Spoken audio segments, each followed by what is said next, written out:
Bismillahirrohmanirrohim. Surat Al-Baqarah ayat ke-23. Dan jika kamu meragukan Al-Quran yang kami turunkan kepada hamba kami atau Muhammad, maka buatlah satu surat semisal dengannya dan ajaklah penolong-penolongmu selain Allah jika kamu orang-orang yang benar. Allah menetapkan bahwa tidak ada Tuhan selain Dia. Selanjutnya Allah berbicara kepada orang-orang kafir, wa in kuntum fi raibim mimma nazalna ala abdina. Yang dimaksud adalah Nabi Muhammad, maka datangkanlah satu surat saja seperti yang dibawa olehnya atau Al-Quran. Jika kalian menganggap bahwa Al-Quran itu datang bukan dari sisi Allah, maka buatlah yang serupa dengannya. Serulah siapapun yang dapat membantu kalian, asal jangan meminta bantuan kepada Allah. Sungguh kalian tidak akan sanggup untuk membuatnya. Ibnu Abbas mengatakan bahwa lafaz syuhada'akum maksudnya adalah penolong, yakni mintalah bantuan kepada yang kalian anggap sebagai Tuhan untuk menolong kalian. Allah mengulang tantangan ini dalam beberapa ayat pada Al-Quran. Di antaranya, katakanlah, datangkanlah olehmu sebuah kitab dari sisi Allah, yang kitab itu lebih atau dapat memberi petunjuk kepada keduanya, atau Taurat dan Al-Quran. Niscaya aku mengikutinya jika kamu sungguh orang-orang yang benar. Surat Al-Qasas ayat 49. Katakanlah, sesungguhnya jika manusia dan jin berkumpul untuk membuat yang serupa Al-Quran ini, niscaya mereka tidak akan membuat yang serupa dengan dia, sekalipun sebagian mereka menjadi pembantu bagi sebagian yang lain. Surat Al-Isra ayat 88. Atau patutkah mereka mengatakan Muhammad membuat-buatnya? Katakanlah, kalau benar yang kamu katakan itu, maka cobalah datangkan sebuah surat seumpamanya dan panggillah siapa-siapa yang dapat kamu panggil untuk membuatnya selain Allah, jika kamu orang-orang yang benar. Surat Yunus ayat 38. Ayat-ayat tersebut termasuk ayat-ayat Makkiyah. Kemudian Allah menantang mereka dengan ayat-ayat Madaniyah. Maka Allah berfirman dalam surat Al-Baqarah ayat 23. Dan jika kamu tetap dalam keraguan tentang Al-Quran yang kami wahyukan kepada hamba kami Muhammad, buatlah suatu surat saja yang semisal Al-Quran itu. Demikian menurut Mujahid dan Qatadah. Hal ini juga dikuatkan bahwa Allah menantang mereka baik berkelompok ataupun bergabung semuanya, baik yang ummi maupun yang bisa membaca dan menulis. Tantangan tersebut sangat sempurna. Terlebih lagi yang mengucapkan tantangan tersebut adalah sosok Muhammad yang ummi, yang tidak bisa membaca dan menulis. Sehingga ayat yang berbunyi la ya'tuna bimislih, untuk sebagian ulama ditafsirkan bahwa tidak akan ada yang dapat menjadi seperti Muhammad yang ummi. Yang lebih kuat adalah pendapat pertama bahwa tantangan tersebut berlaku umum, padahal mereka termasuk umat yang fasih dalam berbicara. Bersamaan dengan semakin besarnya kebencian orang-orang kafir terhadap Rasulullah SAW, Allah mengulang berkali-kali tantangan tersebut, baik di Mekah ataupun di Madinah. Hasilnya ternyata mereka tidak sanggup menjawab tantangan tersebut. Pada lafaz berikutnya, fa'ilam taf'alu walan taf'alu, terdapat kata lam yang mengandung arti pengingkaran yang bersifat selamanya dan terus-menerus tidak akan bisa. Artinya selamanya tidak akan pernah sanggup untuk membuat yang seperti Al-Quran, dan pada kenyataannya sampai saat ini tidak ada yang sanggup menciptakan yang seperti Al-Quran. Bahkan itu tidak akan mungkin terjadi, sebab Al-Quran adalah kalamullah, Tuhan yang menciptakan segala sesuatu. Bagaimana mungkin kalam kholik dapat ditiru oleh kalam makhluk? Barang siapa yang melakukan tadabbur terhadap Al-Quran, niscaya dia akan menemukan berbagai ijaz, baik secara nyata ataupun yang tersembunyi, seperti dari aspek kebahasaan, dari sisi lafaz dan juga dari sisi makna. Allah berfirman, Alif Lam Ra, inilah suatu kitab yang ayat-ayatnya disusun dengan rapi serta dijelaskan secara terperinci, yang diturunkan dari sisi Allah yang maha bijaksana lagi maha tahu. Surat Hud ayat 1. Lafaznya bersifat menyeluruh serta disusun rapi dan maknanya yang terperinci, atau bisa juga sebaliknya. Setiap lafaz dan maknanya fasih, tidak rendah dan juga tidak tinggi. Al-Quran mengabarkan tentang hal-hal goib dan yang terjadi di masa lampau. Al-Quran memerintahkan kepada kebaikan dan melarang segala hal yang buruk. Semua disusun secara sempurna dan seimbang, seperti disebutkan dalam firman-Nya, telah sempurnalah kalimat Tuhanmu atau Al-Quran sebagai kalimat yang benar dan adil. Surat Al-An'am ayat 115, yakni benar dalam kabar beritanya dan adil dalam setiap penetapan hukum-hukumnya. Seluruhnya merupakan kebenaran, keadilan, dan hidayah. Di dalamnya tidak terdapat keseganan, kebohongan, dan hal yang dibuat-buat seperti yang terdapat dalam bait-bait syair orang Arab yang keberadaannya justru memperindah syair tersebut.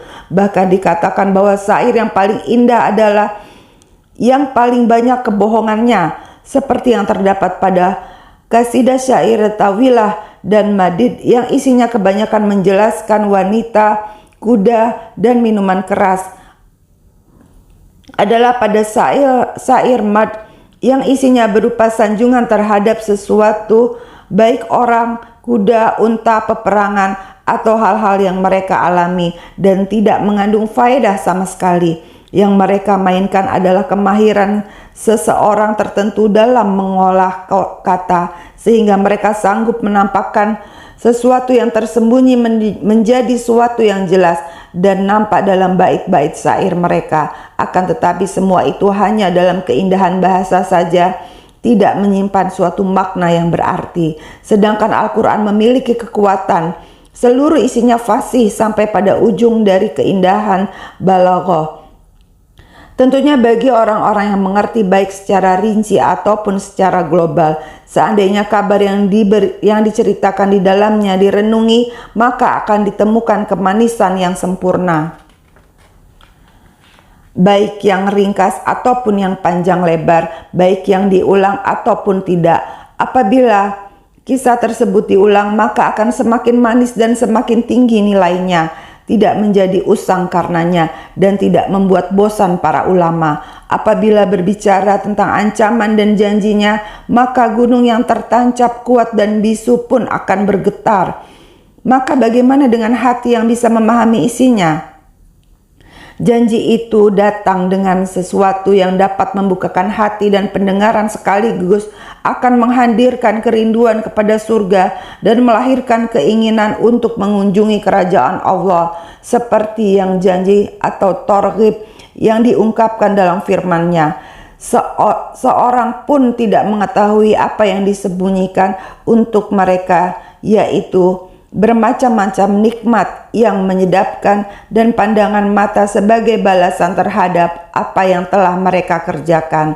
Surat As-Sajdah ayat 17. Dan piala-piala, dan di dalam surga itu terdapat segala apa yang diingini oleh hati dan sedap dipandang mata, dan kamu kekal di dalamnya. Surat Az-Zukhruf ayat 71.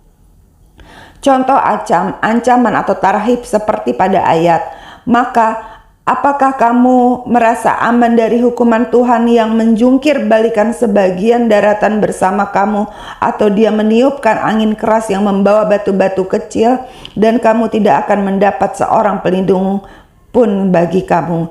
Surat Al-Isra ayat 68. Apakah kamu merasa aman terhadap Allah yang di langit, bahwa dia akan menjungkir balikan bumi bersama kamu sehingga dengan tiba-tiba bumi itu berguncang?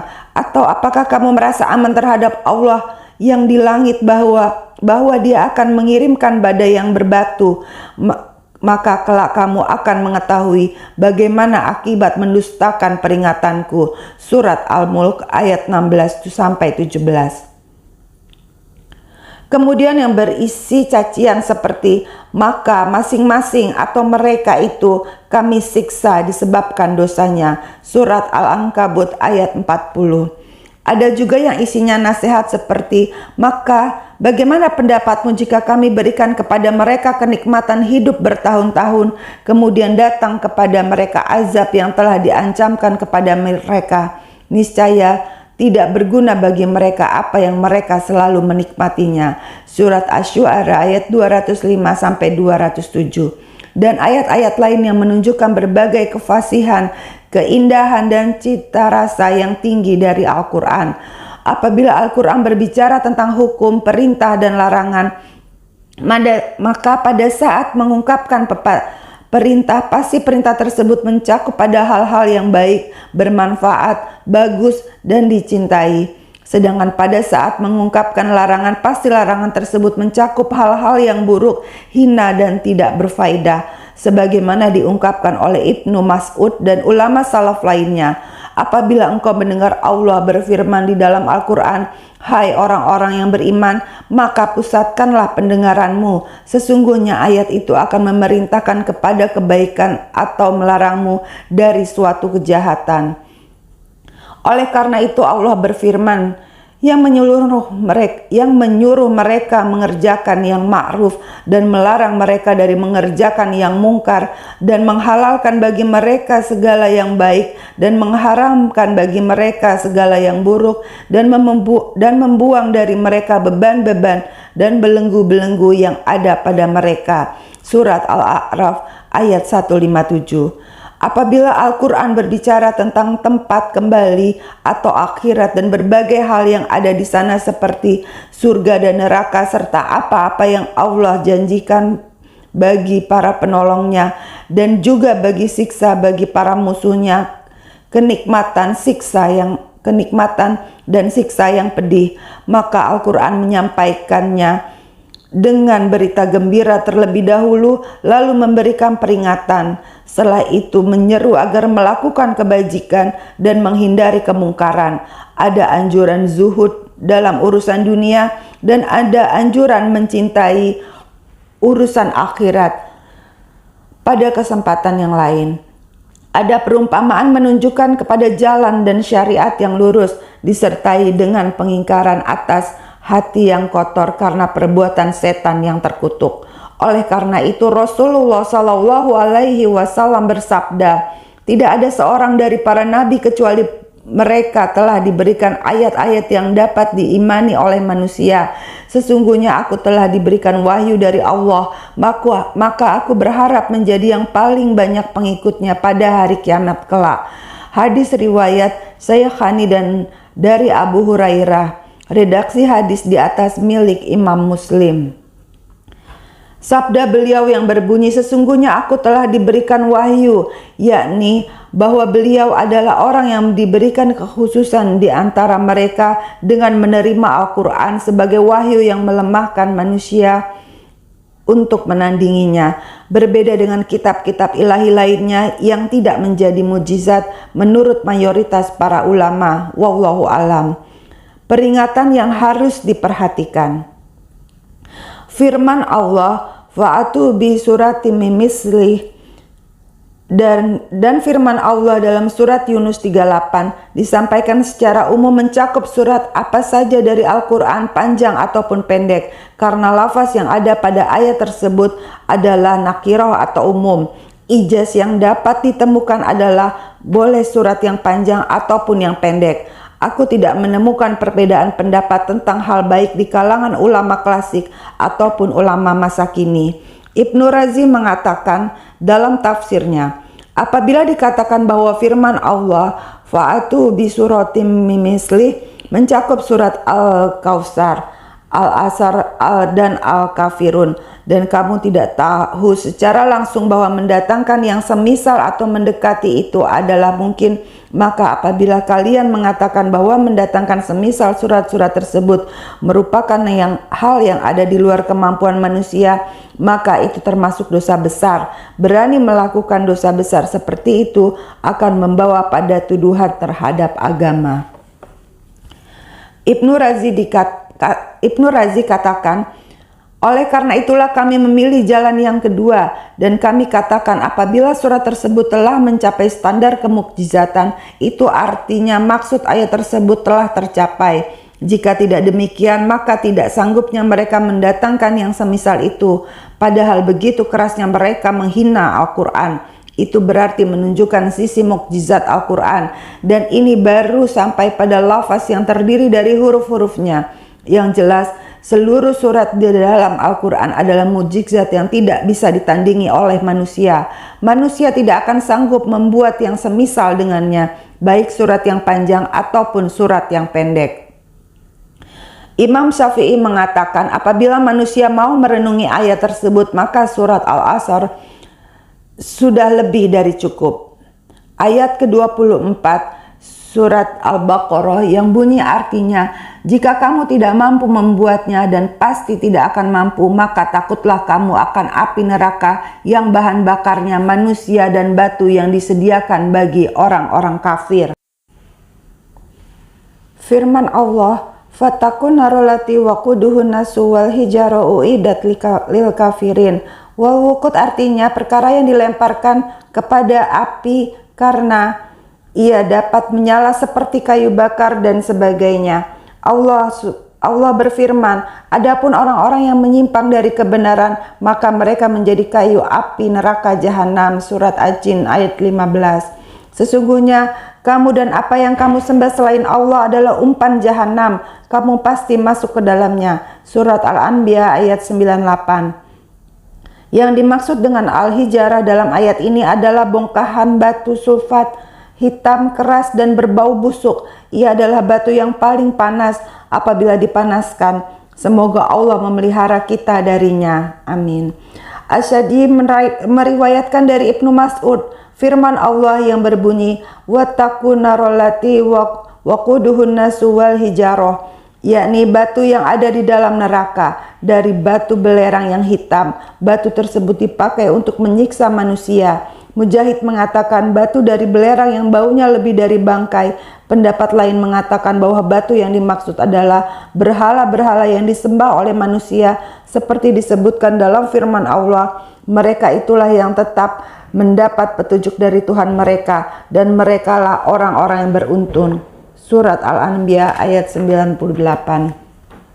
Konteks ayat ini menjelaskan panasnya neraka yang dijanjikan serta kuatnya daya bakar panas tersebut. Seperti disebutkan dalam firman Allah, tiap-tiap kali nyala api jahanam itu akan padam, kami tambah lagi bagi mereka nyalanya. Surat Al-Isra ayat 97. Demikian Al-Qurtubi menetapkan bahwa yang dimaksud ayat tersebut adalah batu yang dijadikan bahan bakar nyala api neraka sehingga panasnya semakin membakar. Dengan itu maka siksa semakin berat bagi penghuninya.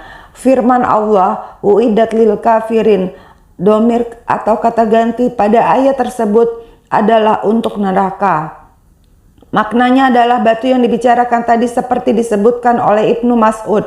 Kedua pendapat itu bertentangan. Uidat artinya disediakan dan diperuntukkan bagi orang-orang kafir kepada Allah dan Rasulnya. Mayoritas para imam menjadikan ayat ini sebagai dalil untuk mengatakan bahwa neraka itu sudah ada. Di samping itu ada juga hadis yang mengatakan hal ini, yaitu sabda Rasulullah SAW, neraka dan surga saling berdebat. Sabda beliau juga, neraka memohon izin kepada Tuhannya, wahai Tuhanku, sebagian dariku memakan sebagian yang lain. Maka Allah memberikan izin kepadanya menjadi 2 nafas, satu kali pada musim dingin dan satu lagi pada musim panas. Termasuk hadis Ibnu Mas'ud yang mengatakan, kami mendengar bunyi dentuman, lalu kami bertanya, suara apa itu? Rasulullah SAW bersabda, itu adalah suara batu yang dilemparkan dari mulut jahanam sejak 70 tahun lalu dan baru sampai di dasarnya sekarang, dan hadis-hadis lainnya. Ayat ke-25, dan sampaikanlah kabar gembira kepada orang-orang yang beriman dan berbuat kebajikan, bahwa untuk mereka disediakan surga-surga yang mengalir di bawahnya sungai-sungai.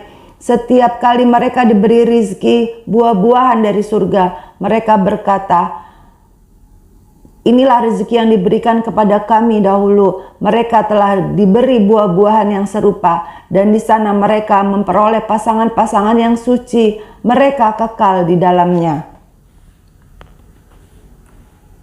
Setelah Allah menyebutkan janji yang disediakan bagi orang-orang kafir dengan kesengsaraan dan siksa, Allah juga menyebutkan keadaan para aulianya yang berbahagia, yaitu orang-orang mukmin yang membenarkan keimanannya dan melakukan berbagai amal soleh. Menurut pendapat yang paling sahih menurut para ulama, pola seperti ini yang menjadikan Al-Quran tersebut dengan istilah matsani, yaitu ketika menyebutkan tentang keimanan, maka akan diikuti penjelasan tentang kekufuran atau sebaliknya. Penyebutan orang-orang yang mendapatkan kebahagiaan diikuti oleh penyebutan orang-orang yang mendapatkan kesengsaraan atau sebaliknya. Singkatnya, selalu ada penyebutan antonimi atau mukobalah sesuatu setelah penjelasan sesuatu itu. Oleh karena itu, dalam ayat selanjutnya Allah berfirman, "Dan sampaikanlah berita gembira kepada mereka yang beriman dan berbuat baik, bahwa bagi mereka disediakan surga-surga yang mengalir sungai-sungai di dalamnya, yakni dari bawah kamar-kamar dan pohon-pohon yang ada di sana terdapat sungai-sungai yang mengalir." Dalam hadis disebutkan bahwa sungai-sungai tersebut bukan sejenis parit. Juga disebutkan pada firman-Nya, setiap mereka diberi rezeki buah-buahan dalam surga-surga itu, mereka mengatakan, "Inilah yang pernah diberikan kepada kami dahulu." Dalam tafsirnya, As-Sadi mengatakan mereka diberikan buah-buahan di dalam surga. Ketika mereka melihat buah-buahan itu, mereka berkata, "Inilah yang telah direzekikan kepada kami di dunia." Ikrimah mengatakan maksudnya adalah seperti yang diberikan kepada kami dulu. Yang lainnya mengatakan maksudnya buah-buahan surga karena sangat mirip antara satu dengan yang lainnya. Seperti disebutkan selanjutnya, mereka diberi buah-buahan yang serupa. Diriwayatkan dari Yahya bin Abu Kasir, dia berkata, yakni setiap orang diberikan satu piring yang berisi sesuatu yang kemudian mereka makan, kemudian diberikan piring yang lain, kemudian ia berkata, "Inilah yang diberikan kepada kami dahulu." Lalu malaikat berkata, "Makanlah." Rupanya memang sama, tetapi rasanya berbeda-beda. Berkenaan dengan ayat wa utu bihi mutasyabiha, Ibnu Jarir mengatakan serupa bentuk dan warnanya saja, tetapi rasanya berbeda.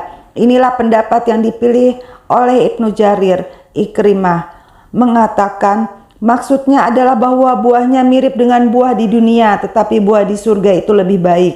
Diriwayatkan dari Ibnu Abbas, sesuatu yang ada di surga tidak ada yang serupa dengan apa yang ada di dunia kecuali nama-nama.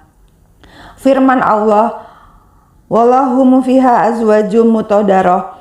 Ibnu Abbas mengatakan yakni suci dari kotoran dan penyakit. Mujahid mengatakan suci dari haid, tidak buang air besar atau kecil, suci dari dahak, ludah, mani, dan anak.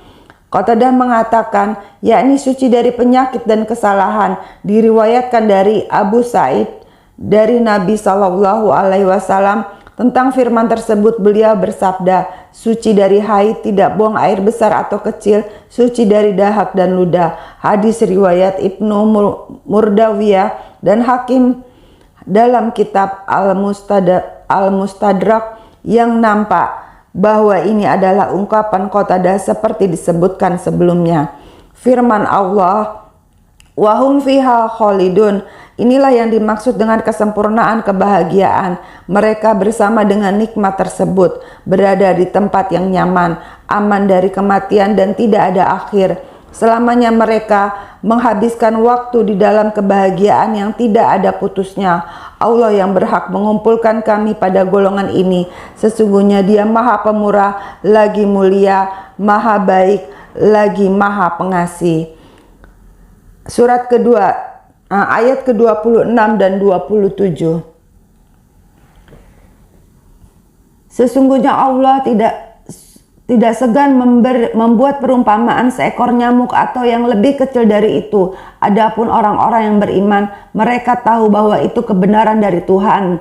Tetapi mereka yang kafir berkata, apa maksud Allah dengan perumpamaan ini? Dengan perumpamaan itu banyak orang yang dibiarkannya sesat, dan dengan itu banyak pula orang-orang yang diberinya petunjuk. Tetapi tidak ada yang dia sesatkan dengan perumpamaan itu selain orang-orang fasik, yaitu orang-orang yang melanggar perjanjian Allah setelah perjanjian itu diteguhkan dan memutuskan apa yang diperintahkan Allah untuk disambungkan dan berbuat kerusakan di bumi. Mereka itulah orang-orang yang rugi. As-Sadi mengatakan pada saat Allah menyebutkan dua perumpamaan atas orang-orang munafik, yaitu seperti orang-orang yang menyalakan api dan seperti orang-orang yang ditimpa hujan lebat dari langit, orang-orang munafik berkata, Allah itu terlalu tinggi dan agung dengan menyebutkan perumpamaan semacam itu. Maka Allah menjawabnya dengan ayat ke-26 dan 27 ini. Qatadah mengatakan, ketika Allah menyebutkan perumpamaan dengan laba-laba dan lalat, orang-orang musyrik berkata, untuk apa laba-laba dan lalat yang kecil disebutkan sebagai perumpamaan? Maka Allah berfirman, sesungguhnya Allah tiada segan membuat perumpamaan berupa nyamuk atau yang lebih rendah dari itu, yakni demi kebenaran Allah tidak akan segan membuat suatu perumpamaan, sesuatu yang lebih kecil atau yang lebih besar dari itu. Pada saat Allah menyebutkan laba-laba dan lalat sebagai perumpamaan, ahli kesesatan berkata, apa yang Allah inginkan dengan menyebutkan ini semua? Maka turunlah firman-Nya, sesungguhnya Allah tidak segan membuat perumpamaan berupa nyamuk atau yang lebih rendah dari itu. Makna ayat tersebut adalah bahwa Allah tidak akan segan. Pendapat lain mengatakan bahwa Allah tidak akan merasa takut untuk membuat perumpamaan seperti itu. Bahkan perumpamaan sesuatu yang lebih kecil ataupun lebih besar dari itu. Lafaz ma pada ayat tersebut bermakna taklil. Sedangkan nyamuk yang disebutkan di sana sebagai badal atau pengganti, seperti ungkapan, aku benar-benar akan mengumpamakan suatu perumpamaan, maka dengan sesuatu yang lebih kecil benar adanya, atau ma tersebut berfungsi sebagai nakirah yang menjadi sifat bagi nyamuk. Bisa saja kata ba'udlah tersebut mansub dengan dibuangnya huruf jar. Yang jelas ungkapan tersebut menjelaskan bahwa Allah tidak akan segan membuat suatu perumpamaan, baik yang lebih kecil ataupun yang lebih besar dari nyamuk. Ini adalah pendapat yang dipilih oleh Al-Kasai dan Al-Fara. Berkenaan dengan firman Allah yang berbunyi, Fama faugaha. Terdapat dua pendapat. Pertama, maksudnya adalah hal yang kecil, yang lebih kecil dan lebih rendah dari itu. Menurut pendapat mayoritas muhaddiqin. Kedua, fauqaha, artinya sesuatu yang lebih besar. Sebab tidak ada sesuatu yang lebih kecil dan rendah dari nyamuk. Ini merupakan pendapat Qatadah bin Du'amah dan dipilih oleh Ibnu Jarir dan menguatkannya dengan hadis yang diriwayatkan oleh Muslim dari Aisyah bahwa Rasulullah SAW bersabda, tidak seorang muslim menyingkirkan duri dari jalan atau yang lebih besar dari itu kecuali Allah menuliskan baginya suatu kebajikan dan menghapus baginya satu kesalahan. Sebagaimana Allah tidak segan menciptakannya, maka Allah juga tidak akan segan untuk membuat perumpamaan dengannya, seperti halnya Allah membuat perumpamaan dengan lalat dan laba-laba. Sesungguhnya segala yang kamu seru selain Allah sekali-sekali tidak dapat menciptakan seekor lalat pun, walaupun mereka bersatu untuk menciptakannya. Dan jika lalat itu merampas sesuatu dari mereka, tiadalah mereka dapat merebutnya kembali dari lalat itu. Amat lemahlah yang menyembah dan amat lemah pula lah yang disembah. Surat Al-Hajj ayat 73. Perumpamaan orang-orang yang mengambil pelindung-pelindung selain Allah adalah seperti laba-laba yang membuat rumah, dan sesungguhnya rumah yang paling lemah ialah rumah laba-laba. kalau mereka mengetahui. Surat Al-Ankabut ayat 41. Allah membuat perumpamaan dengan seorang hamba sahaya yang dimiliki yang tidak dapat bertindak terhadap sesuatu pun. Surat An-Nahl ayat 75. Kemudian Allah berfirman, dan Allah membuat pula perumpamaan dua orang lelaki yang seorang bisu tidak dapat berbuat sesuatu pun dan dia menjadi beban atas penanggungnya. Kemana saja dia disuruh oleh penanggungnya itu, dia tidak dapat mendatangkan suatu kebajikan pun. Samakah orang itu dengan orang yang menyuruh berbuat keadilan dan dia berada pula di atas jalan yang lurus. Surat An-Nahl ayat 76. Dan perumpamaan-perumpamaan ini kami buatkan untuk manusia dan tiada yang memahaminya kecuali orang-orang yang berilmu. Al-Ankabut ayat 43. Masih banyak ayat-ayat lain yang menerangkan tentang hal ini. Sebagian ulama salaf mengatakan, apabila aku mendengar perumpamaan disebutkan di dalam Al-Quran, sementara aku tidak memahaminya, maka aku menangisi diriku sendiri, karena Allah berfirman, dan perumpamaan-perumpamaan ini kami buatkan untuk manusia, dan tiada yang memahaminya kecuali orang-orang yang berilmu. Surat Al-Ankabut ayat 43. Qatadah mengatakan fa'amal lazina amanu jayalamuna annahul haqqul mirabbihim, yakni mengetahui bahwa itu adalah firman Tuhan yang Maha Pengasih dan itu datang dari sisi Allah.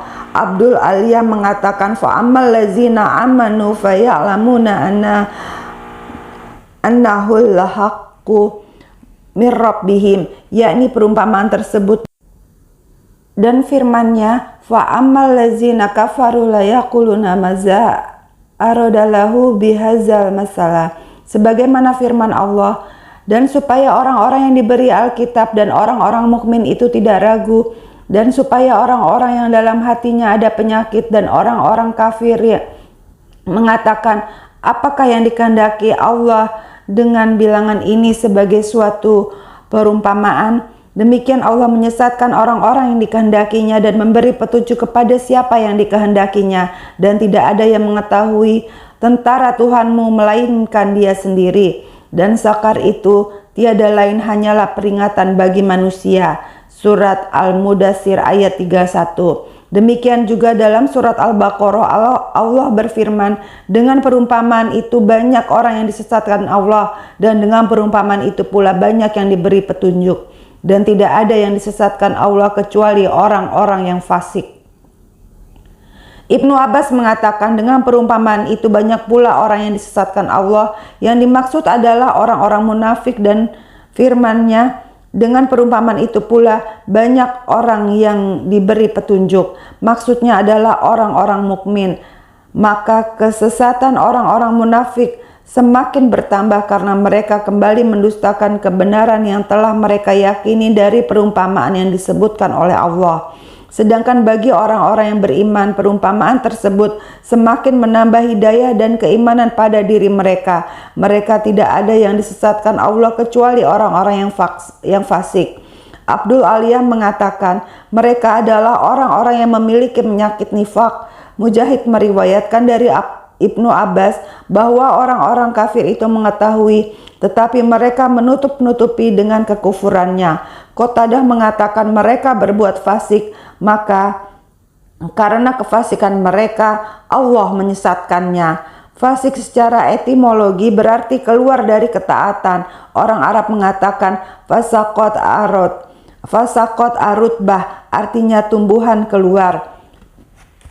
Disebut demikian apabila batangnya keluar dari kulit batangnya. Oleh karena itu tikus disebut dengan istilah fuwaisikoh, karena dia keluar dari lubangnya untuk berbuat kerusakan. Dalam Sahih Bukhari dan Muslim disebutkan hadis yang diriwayatkan dari Aisyah radhiyallahu anhu bahwa Rasulullah shallallahu alaihi wasallam bersabda, ada 5 hewan atau fawasik yang boleh membunuhnya: burung gagak, burung raja wali, kalajengking, tikus, dan anjing yang suka menggigit. Maka sifat fasik mencakup pada orang kafir dan juga orang yang suka maksiat. Akan tetapi kefasikan orang kafir itu lebih berat dan lebih buruk. Maka fasik pada ayat di atas adalah orang kafir. Wallahu alam.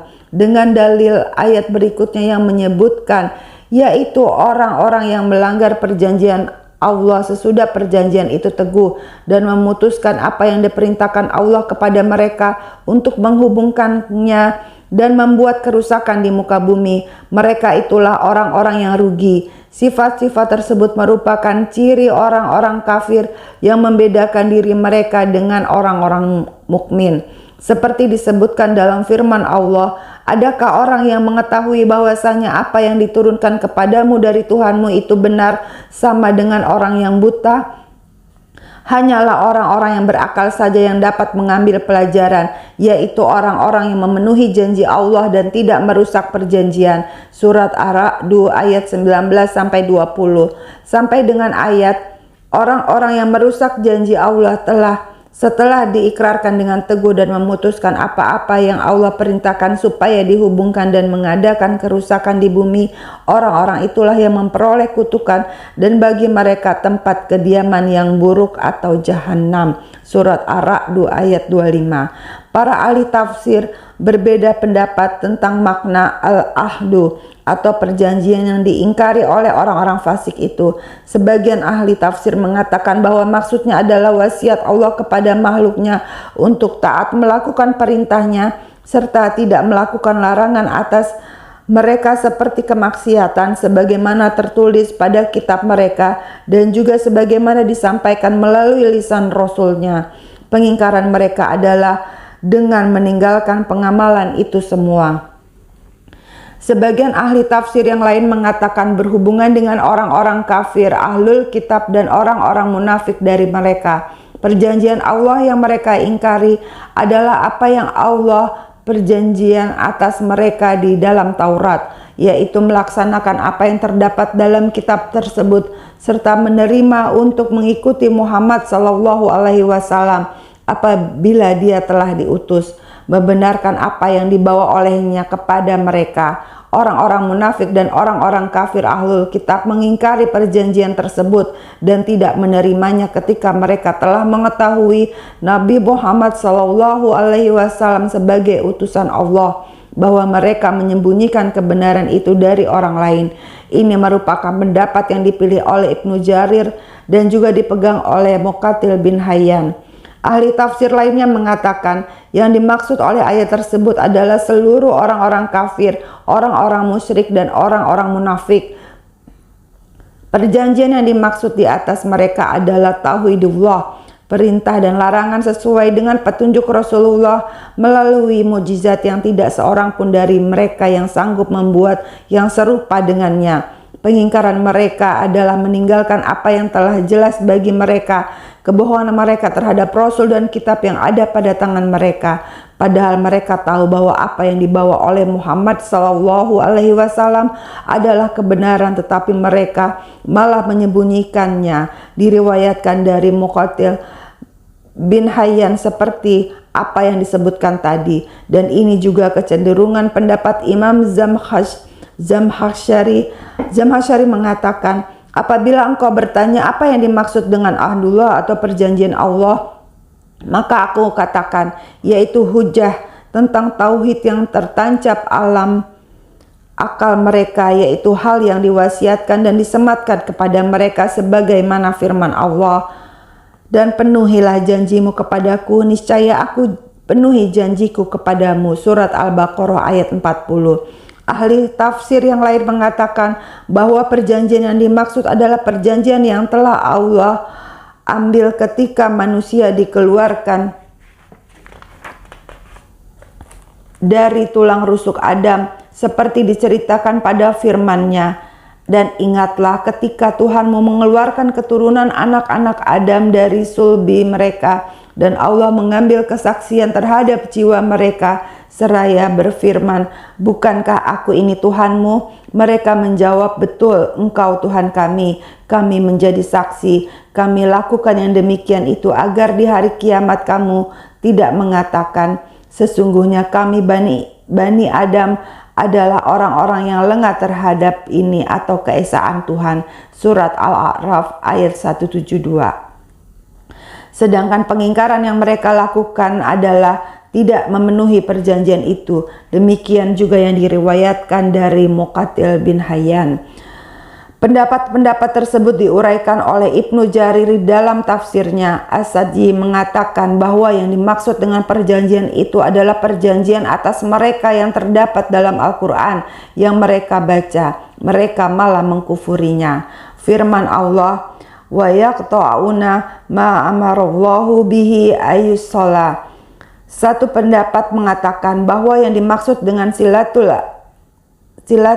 arham wal qurabat adalah seperti yang ditafsirkan oleh Qatadah sesuai dengan firman Allah. Maka apakah kiranya jika kamu berkuasa, kamu akan membuat kerusakan di muka bumi dan memutuskan hubungan kekeluargaan? Surat Muhammad ayat 22. Kemudian pendapat tersebut dikuatkan oleh Ibnu Jarir. Pendapat lain mengatakan bahwa yang dimaksud adalah yang lebih umum dari hubungan kekeluargaan. Setiap yang Allah perintahkan menyambungkannya dan melakukannya, mereka memutuskan dan meninggalkannya. Muqatil mengatakan bahwa mereka adalah orang-orang yang merugi di hari akhirat, seperti yang disebutkan dalam firman Allah. Orang-orang itu yang memperoleh kutukan dan bagi mereka tempat kediaman yang buruk atau jahanam. Surat Ar-Ra'd ayat 25. Ibnu Abbas mengatakan bahwa setiap istilah yang dinisbatkan oleh Allah kepada kelompok orang selain orang-orang Islam, seperti kata khosirin, maka yang dimaksud adalah karena kekufuran, sedangkan yang dinisbatkan kepada orang-orang Islam, maka yang dimaksud adalah karena dosa saja. Berkenaan dengan firman Allah, ulaika humul khosirun, Ibnu Jarir mengatakan al-khosirun adalah bentuk jamak dari al-khasir, yakni mereka yang mengarungi keberuntungan dirinya dengan berbuat maksiat kepada Allah sehingga jauh dari rahmatnya. Keadaannya tak ubahnya seperti seorang yang merugi dalam perniagaannya, sebab dia tidak mendapatkan modalnya kembali. Demikian halnya keadaan orang-orang kafir dan orang-orang munafik. Mereka merugi karena Allah melarang rahmatnya bagi mereka, padahal rahmat itu diciptakan bagi hamba-hambanya, dan pada hari kiamat mereka akan sangat membutuhkan rahmat tersebut. Kemudian ayat ke-28 yang artinya berbunyi, bagaimana kamu ingkar kepada Allah padahal kamu tadinya mati, lalu dia menghidupkan kamu, kemudian dia mematikan kamu, lalu dia menghidupkan kamu kembali, kemudian kepadanya lah kamu dikembalikan. Allah menyampaikan firman-Nya sebagai hujah atas wujud dan kekuasaannya, sebagai dalil bahwa dia adalah pencipta dan mengendalikan hambanya. Kaifa takfuruna billahi, yakni bagaimana kalian semua bisa mengingkari wujud Allah, dan bagaimana kalian bisa menyembah selain Allah. Wa kuntum amwatun fa ahyakum, yakni sebelumnya kalian tidak ada, lalu Allah menjadikan kalian menjadi ada. Seperti disebutkan firman Allah, apakah mereka diciptakan tanpa sesuatu pun? Ataukah mereka yang menciptakan diri mereka sendiri? Ataukah mereka telah menciptakan langit dan bumi? Sebenarnya mereka tidak meyakini apa yang mereka katakan. Surat At-Tur ayat 35-36. Ibnu Abbas mengatakan kuntum amwatum fa ahyakum, yakni kematian kalian ketika masih berada dalam tulang rusuk ayah kalian. Saat itu belum terjadi apapun sehingga kalian diciptakan. Kemudian setelah diciptakan kalian benar-benar dimatikan. Setelah itu kalian akan dihidupkan pada saat hari kebangkitan. Ayat ini sama dengan ayat mereka menjawab, ya Tuhan kami, Engkau telah mematikan kami 2 kali dan telah menghidupkan kami 2 kali pula. Surat Al-Ghafir ayat 11. Ad-Dhahhak meriwayatkan dari Ibnu Abbas tentang surat Al-Ghafir ayat 11 di atas. yakni ketika kalian masih menjadi tanah sebelum Allah menciptakan kalian, maka itu adalah kematian. Kemudian Allah menghidupkan kalian dengan menciptakan kalian, itulah yang disebut kehidupan. Setelah itu Allah akan mematikan kalian sehingga kalian kembali kepada tanah, dan ini adalah kematian yang kedua. Setelah itu Allah akan membangkitkan kalian pada hari kiamat, dan inilah kehidupan yang kedua. Dua kematian dan dua kehidupan ini sama dengan yang disebutkan dalam firman Allah surat Al-Baqarah ayat 28. Kemudian ayat ke-29, dialah Allah yang menciptakan segala apa yang ada di bumi untukmu, kemudian dia menuju ke langit, lalu dia menyempurnakan menjadi 7 langit, dan dia maha mengetahui segala sesuatu. Setelah Allah menyebutkan dalil penciptaan mereka dan apa yang mereka lihat pada diri mereka sendiri, kemudian Allah menyebutkan dalil lain, yaitu penciptaan langit dan bumi dengan firman-Nya, dialah Allah yang menjadikan segala yang ada di bumi untuk kamu, dan dia berkehendak menuju langit, lalu dijadikannya 7 langit, yakni bermaksud menuju langit. Al-istiwa di sana mencakup makna al-qasdu atau bermaksud, dan al-iqbal atau mendatangi atau menghadap, karena dimutaadikan oleh lafaz ila. Fasawahunna, yakni menciptakan 7 langit, dan Allah maha mengetahui atas semua yang diciptakannya, sebagaimana firman-Nya, apakah Allah yang menciptakan itu tidak mengetahui, atau yang kamu lahirkan dan rahasiakan, dan dia maha halus lagi maha mengetahui.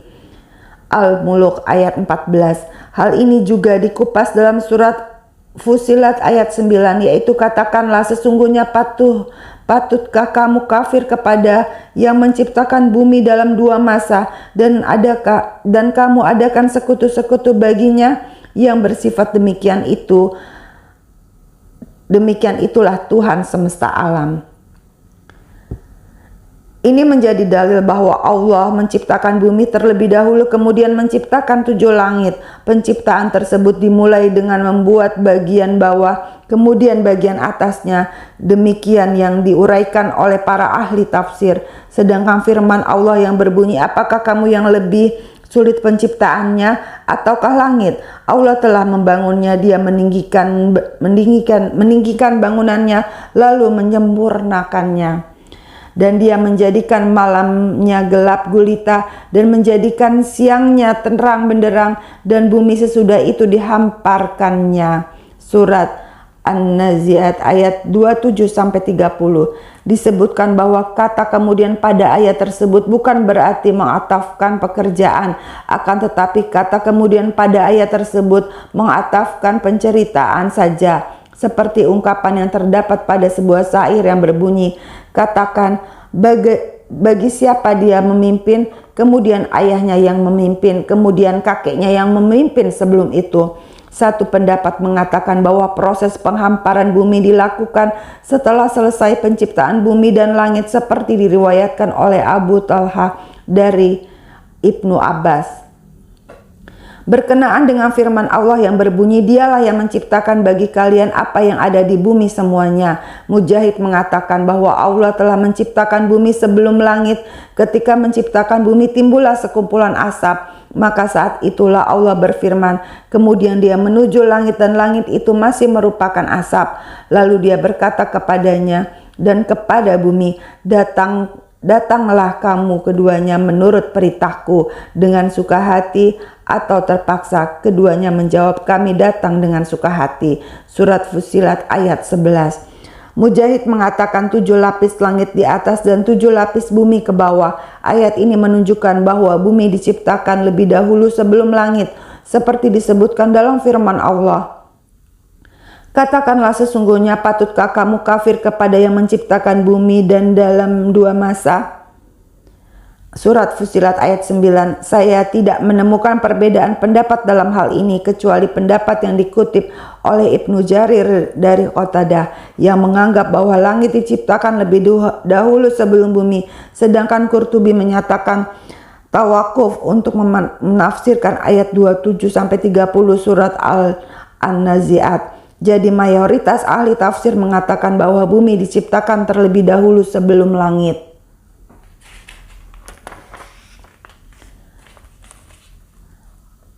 Dalam Sahih Bukhari diriwayatkan bahwa Ibnu Abbas pernah ditanya tentang hal ini, maka dia menjawab bahwa bumi diciptakan terlebih dahulu sebelum langit, sedangkan proses penghamparan bumi terjadi setelah bumi dan langit selesai diciptakan. Baik ulama salaf ataupun ulama khalaf mengatakan hal yang sama, kecuali satu seperti yang kami sebutkan tadi. Kami telah menyinggung penafsirannya dalam surat An-Nazi'at. Kesimpulannya bahwa proses penghamparan tersebut ditafsirkan dengan ayat selanjutnya, yaitu ia memancarkan daripadanya mata airnya dan menumbuhkan tumbuhan-tumbuhannya, dan gunung-gunung dipancangkannya dengan teguh. Surat An-Nazi'at ayat 31 sampai 32, yakni penghamparan bumi itu dilakukan dengan keluarnya apa yang ada di dalamnya, sehingga menyempurnakan penciptaan bumi dan penyempurnaan penciptaan langit sekaligus. Bumi terhampar, lalu keluarlah air darinya, kemudian tumbuhan-tumbuhan dengan berbagai rupa, warna dan jenis serta bentuk yang berbeda. Demikian halnya dengan langit, muncullah bintang rasi dan berbagai isi langit. Wallahu alam. Ayat ke-30. Dan ingatlah ketika Tuhanmu berfirman kepada para malaikat, aku hendak menjadikan khalifah di bumi. Mereka berkata, apakah engkau hendak menjadikan orang yang merusak dan menumpahkan darah di sana? Sedangkan kami bertasbih memujimu dan menyucikan namamu. Dia berfirman, sungguh aku mengetahui apa yang tidak kamu ketahui. Allah memberikan ucapan selamat kepada Bani Adam dengan menyebutkan namanya di tempat tertinggi sebelum mereka diciptakan, yaitu dengan firman-Nya, wa iza qala rabbuka lil malaikati, yakni ingatlah wahai Muhammad ketika Tuhanmu berfirman kepada malaikat, dan ceritakanlah hal itu kepada kaummu, sesungguhnya aku hendak menjadikan seorang khalifah di muka bumi, yakni kaum yang saling menggantikan satu sama lain dari generasi ke generasi, sebagaimana firman Allah, dan dialah yang menjadikan kamu penguasa-penguasa di bumi. Surat Al-An'am ayat 165. Kemudian kami jadikan kamu pengganti-pengganti mereka di muka bumi sesudah mereka. Surat Yunus ayat 14. Dan kalau kami kehendaki, benar-benar kami jadikan sebagai gantimu di muka bumi malaikat-malaikat yang turun-temurun. Surat Az-Zukhruf ayat 60. Pada ayat tersebut tidak hanya terbatas pada pengertian bahwa hanya ada yang menjadi pemimpin seperti yang disebutkan oleh sebagian ahli tafsir. Jika hanya ada, maka mengapa para malaikat mengatakan, mengapa engkau hendak menjadikan khalifah di bumi itu orang yang akan membuat kerusakan padanya dan menumpahkan darah, yakni maka sesungguhnya manusia sejenis mereka akan melakukan kerusakan itu, seolah-olah mereka telah mengetahuinya secara khusus, atau memang mereka memahami karakteristik manusia, karena Allah mengabarkan bahwa Dia menciptakan sifat manusia ini dari tanah liat kering yang berasal dari lumpur hitam yang diberi bentuk. Surat Al-Hijr ayat 26.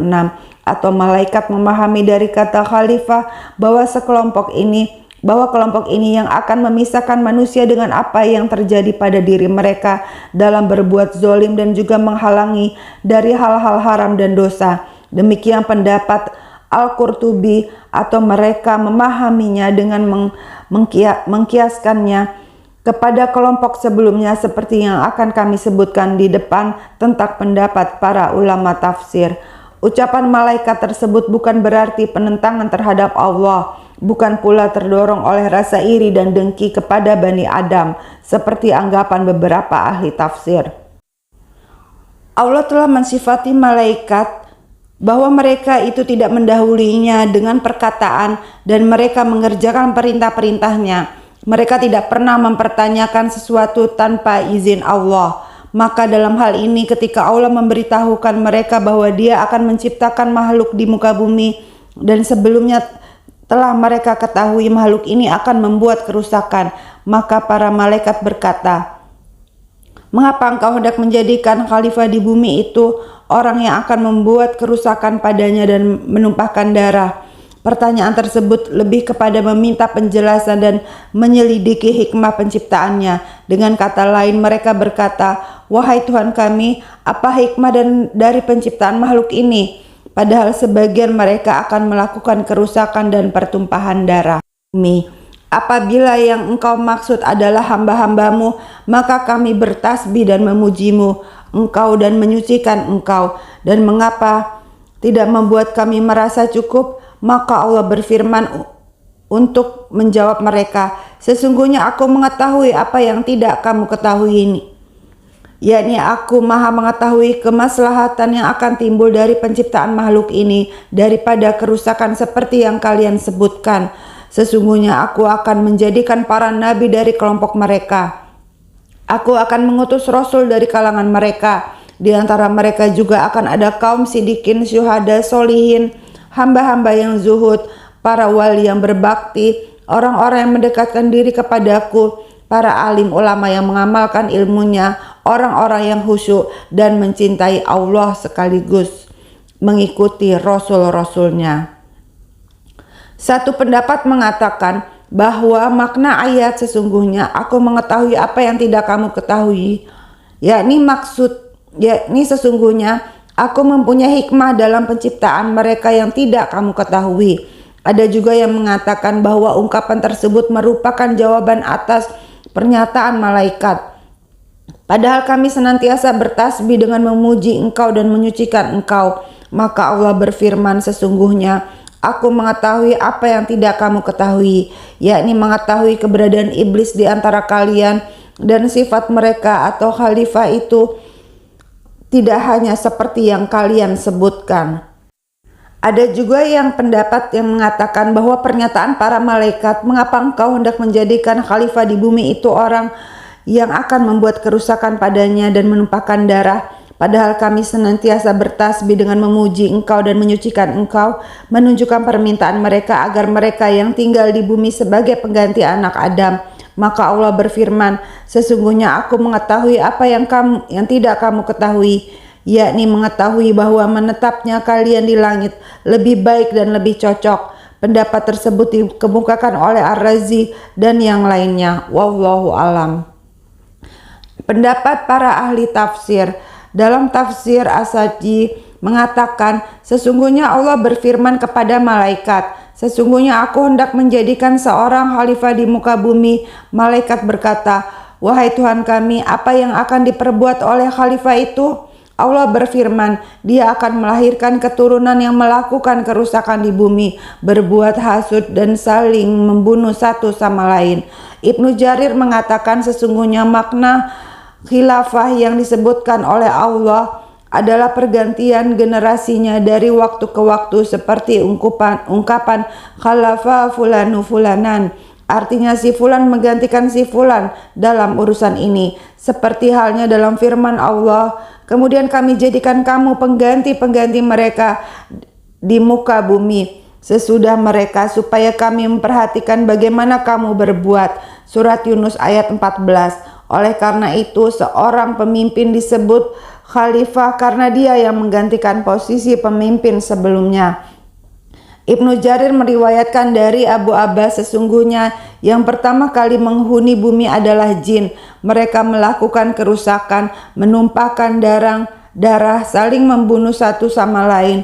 Ibnu Abbas mengatakan, kemudian Allah mengutus iblis kepada mereka. Iblis memerangi semua bangsa jin tersebut, sehingga di antara mereka ada yang bersembunyi di lautan dan di puncak gunung. Setelah itu diciptakanlah Adam yang kemudian ditempatkan di bumi. Oleh karena itu Allah berfirman, "Sesungguhnya aku hendak menjadikan seorang khalifah di muka bumi."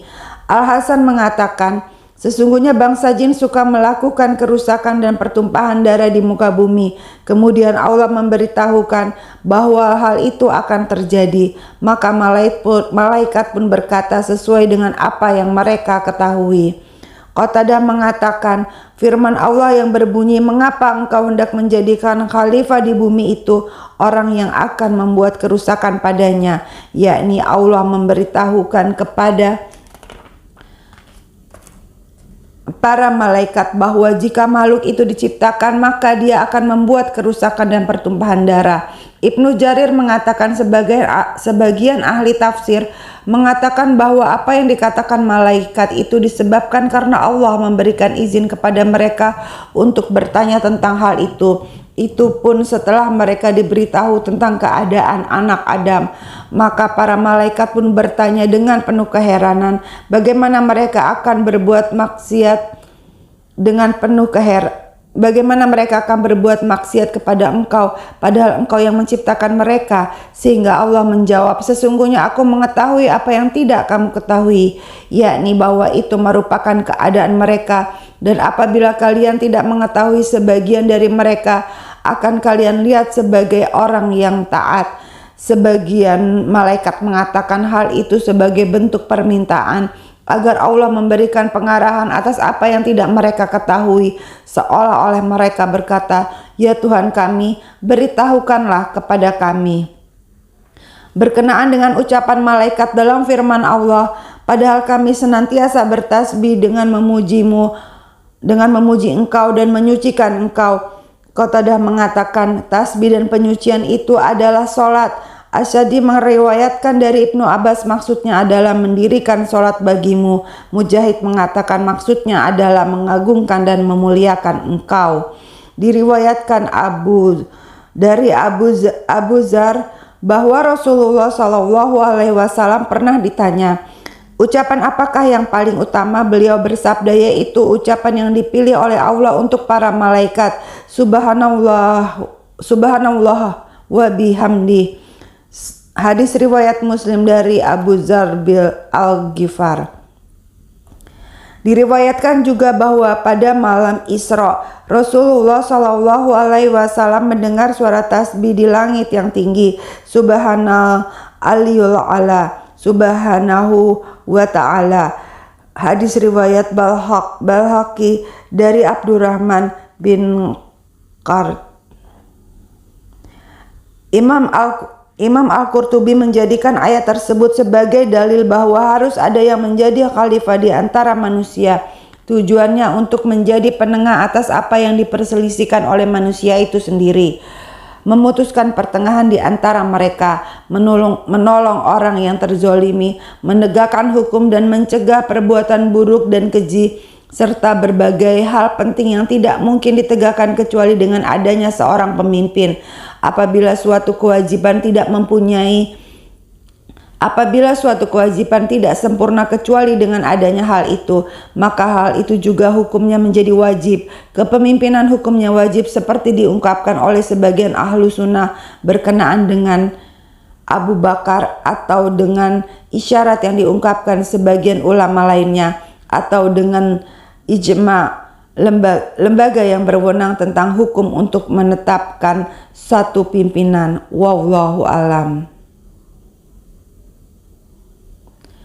Pemimpin itu harus seorang laki-laki, merdeka, baligh, berakal, muslim, adil, mujtahid, luas pandangan, sehat jasmania, memiliki pengetahuan, tidak diisyaratkan maksum dari kesalahan dan lupa. Bagaimana jika pemimpin itu fasik? Apakah harus diasingkan? Dalam hal ini terdapat perbedaan pendapat. Satu pendapat mengatakan harus diasingkan berdasarkan sabda Rasulullah SAW, kecuali apabila kalian melihat dia kufur terang-terangan di hadapan kalian, serta ada buktinya adanya dualisme kepemimpinan atau melebihi dari dua di bumi, maka ini tidak diperbolehkan. Berdasarkan sabda Rasulullah SAW, barang siapa yang mendatangi kalian yang sudah dalam keadaan bersatu, sedangkan dia hendak membuat perpecahan di antara kalian, maka perangilah dia, siapapun itu. Demikian menurut pendapat jumhur. Sadaqallahul azim.